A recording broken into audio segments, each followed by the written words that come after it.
بسم الله الرحمن الرحيم لم يكن الذين كفروا من أهل الكتاب والمشركين منفكين حتى تأتيهم البينة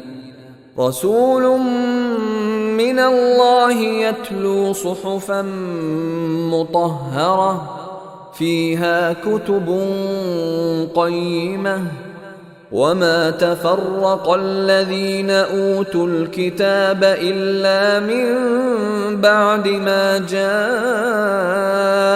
جاءتهم البينة وما أمروا إلا ليعبدوا الله مخلصين له الدين حنفاء ويقيموا الصلاة ويؤتوا الزكاة وذلك دين القيمة إن الذين كفروا من أهل الكتاب والمشركين في نار جهنم خالدين فيها أولئك هم شر البرية إن الذين آمنوا وعملوا الصالحات أولئك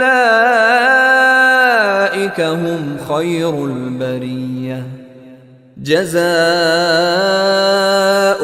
عند ربهم جنات عدن تجري من تحتها الأنهار خالدين فيها